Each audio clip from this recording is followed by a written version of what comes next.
Hello everyone and welcome to the RPMGA channel.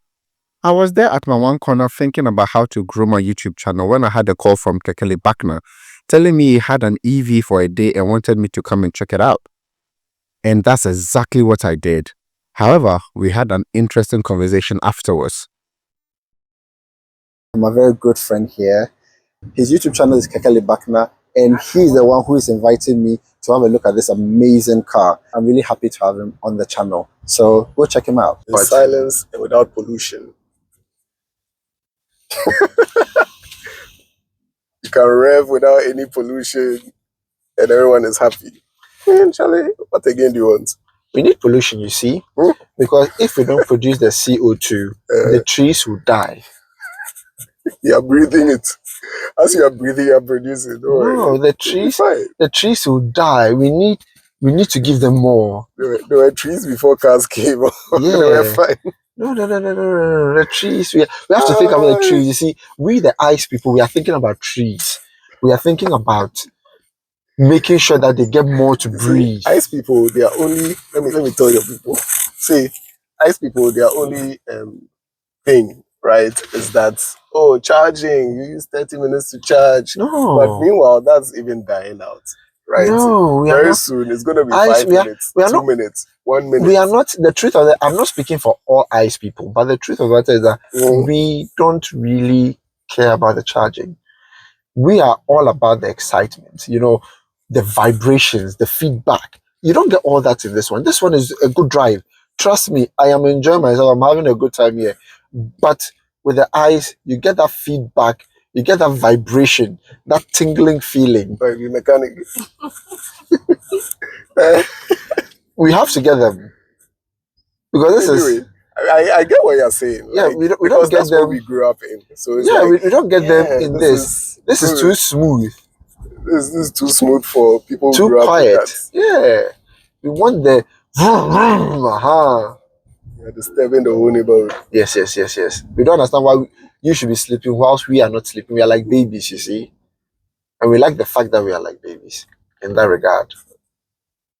Ice structure too. Yeah, in the back. Yeah, Ghana. Ice car. Yeah, ice structure. But we like it. It's all the things that make us Ghanaians in a way. We're proud of it. Johnny. So, if they give you this and an ice car, I know you still take an if they ice give car. me a car in its category, I just want to make sure that we understand it's a luxury car. Yeah. So it's not just any car. It's not just any ice car. Exactly. It's a luxury car. I mean, the feeling inside. You have mood lights. You have the dials arranged nicely. Everything is just in one place. Yeah. It's not all over the place. You have storage compartments that have been closed nicely. The place looks really nice. So it's a proper luxury car. Yeah. If I'm given an ice car with its competition, so to speak, I don't know. At this point, I was desperately trying hard to be a dinosaur.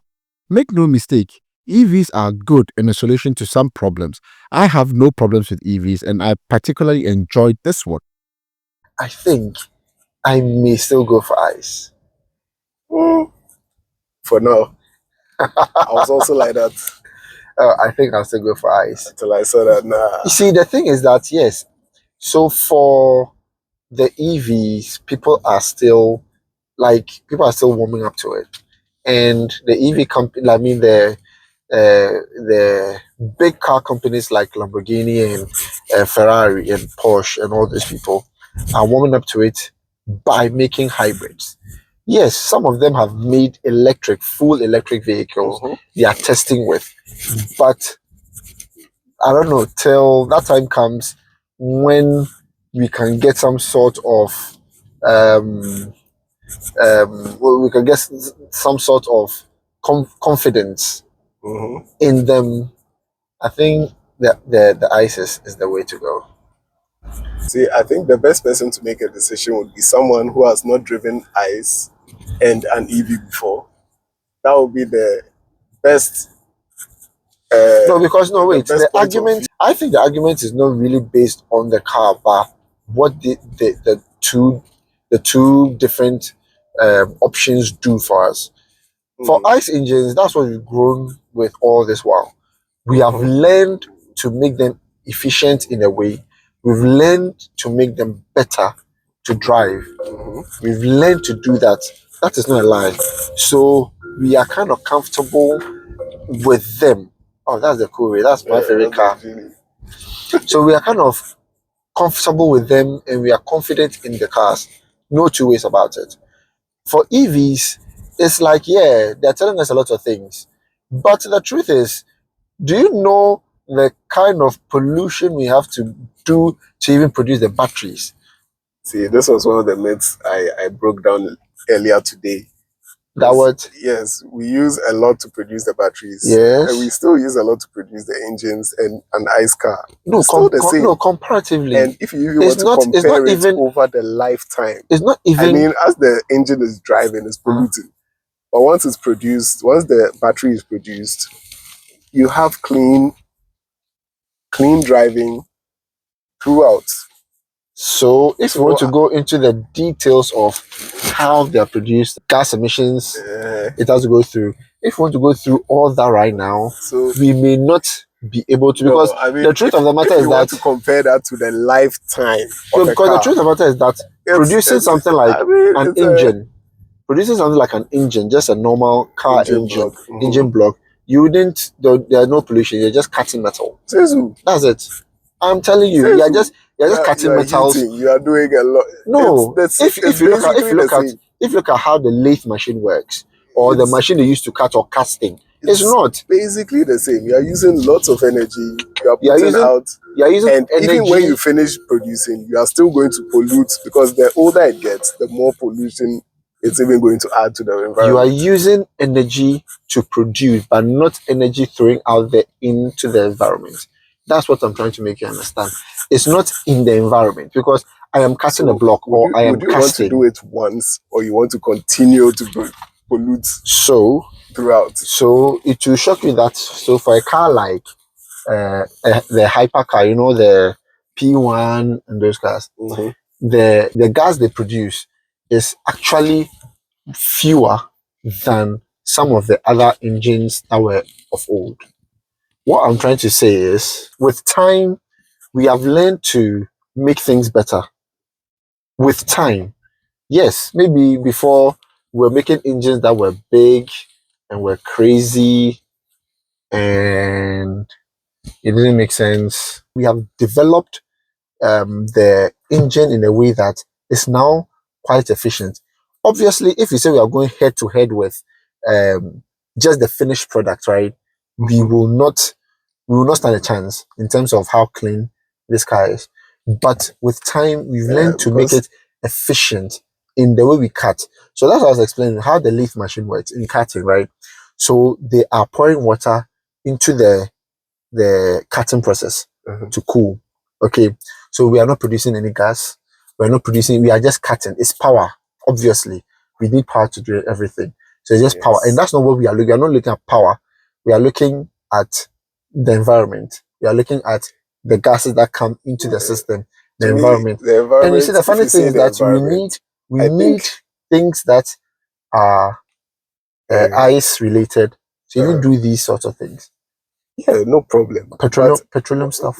I think the lifetime value speaks more, because that's where the real pollution actually is, right? Because that's the whole idea with solar and all those renewable energies, because over its lifetime, it's not harming the environment in any way, you know. So that, to me, that is more important in a way, because if you can produce batteries in mass, and as you said, technology improves, we're going to find better and better ways.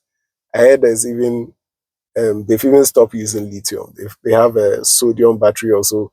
They are finding other options to produce batteries. So it's basically going to get better.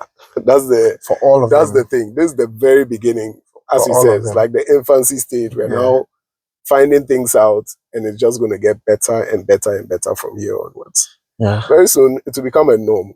ICE cars will be like, we used to drive things like this, but right now everybody will be using electric. I think the best that will happen for ICE cars, from where I stand, I think the best would be hybrids. I think that would be the We best see that. for it to be hybrids, but not the total extinction of ICE cars. It's not going to work. It's not going to happen. Let's see. I mean, there are people who you own the ICE car. No one can remove it from you. But oh no, but the point is that it you is- see, it has been ingrained in our culture and how we live in a lot of things. I mean, I cannot burn this car's tires, and that is something that is like entertainment for some people. Do you get it? exactly. And the way this car is designed, because it doesn't have a transmission like a nice car that I can go through first gear, second gear, third gear. I can hold it in first gear and do my thing. I can hold it Even in. with ICE cars, manual cars are becoming extinct. Yes, they are, but they are finding a way to bring them in. You see, so now they are manual cars, but they are not the lever manual cars. Now we have the flappy pedals. Okay, we even Formula have One type. we even have them on the stick where you take it to the plus or minus and you change it. Those are there. We can't take them away, so we are giving you a more refined version. That's why I believe that even with ICE cars, they are also getting refined with time. Because if you look at a car like maybe let's take like a 2020 Mercedes C-Class. Mhm. If you look at the emissions of that car then, and you look at the emissions of the current 2025 C-Class, you realize that it has gone down significantly. It is there because we are burning fuel. And the fuel companies are working very hard to make sure that the fuel that is going into the engines to combust it are becoming more and more safe. So you can have a lot of cars. The only problem is that if it's a very old car, like maybe a 15 years, 20 years old car, that is not a vintage car. It's just like the normal Ceratos and the very old cars. Obviously, you'd have issues with the emissions. That is there. But for the very new models, that's what we have in Ghana in abundance. so that's the problem. But then we are working on that. But the new ones, I can tell you for a fact, they are much better when it comes to the emissions. Yes, they will give some emissions, but not that bad. So what they are trying to do now is they're just trying to make it better and fuse it up a bit. I don't know if all the cars in the world at a point will be hybrid.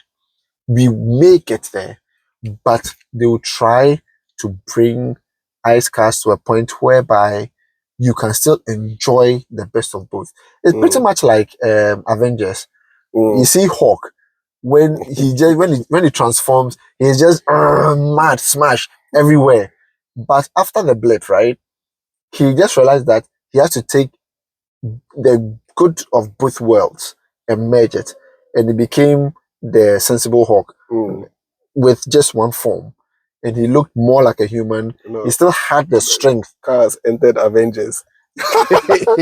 he still had the strength, right? But it was the best from both worlds. Okay. That is where I think ICE would get to, where they are going to take the best from both worlds. Or that's why I think cars in general, I won't say ICE because then it's the both from both worlds. Right? That's where the both from both worlds are going to take, because these cars have really good advantages, and the ICE vehicles too are coming up with so many things. You'll be surprised that most of these safety features and most of these things that we are seeing in the car, see it in the luxury, you take it, the you top see, level cars. You see all these. That should tell you something. So they are going to take so you get an engine, you start it, and vroom, then you know that yes, the car is on. Well, there's a solution for you guys actually. There's an EV that has that sound. Oh yes, some cars I know. Where it's an EV, right? But where you spark it, you get the vroom sound for those people who like that. I'm very sure this one we don't understand the Chinese. I'm sure we could do something. Right? Yeah, we could have that. I think we will get there. I think we will get to that point. But for now, it's still early days. And if car companies like Ferrari and Lamborghini and Porsche are leaning into it, and McLaren too are leaning into it, and that's the P1. So they are leaning into it in a way. Do you get it? They are saying that okay, it looks like it's not a bad idea. So we are going to take from both worlds, because the P1, as at the time it came, the emissions were lower than the Golf GTI. Can you believe that? The emissions of that engine is lower than the Golf GTI. That should tell you that, Charlie, they are refining things. Definitely. Yeah, and I think that having from both worlds won't be a bad idea, because I would like to hear sounds. I like to be able to bend the rubber. I would like to get the instant torque. That is really nice. And I would like to enjoy the car, but also enjoy some of the things here. I mean, fundamentally, what this thing, the EV stands for, I charge it up, I move quietly or silently, I am happy. And I know that I am not harming. I mean, I think it's just a thought, basically, that I'm not harming the environment or the people in the environment. Because as I said, the trees also matter. You have to give them some air to breathe. Please leave them. The trees also matter. So yeah. So for me, I think it's from both. It happens. I would like to enjoy from both of them. As for me, yeah, I think a little noise could be useful, just so that it can alert people, because right now you really don't know whether it's on or off. Exactly. And even in moving, for the people outside, for the safety of the people outside, to be good to have some extra noise for them, to know that somebody's coming to do something. So yeah. So for EVs in general, I still stand with this early days. I'm still going to enjoy ICE cars. What do you think? Is EV the future, or is just part of the future? I think it's part of the future. Let's know your thoughts on this topic in the comment section below. If you haven't already, watch the review of the car on my page. Subscribe to the channel, hit the bell button, like and share the video. Thank you for watching, and see you in the next one.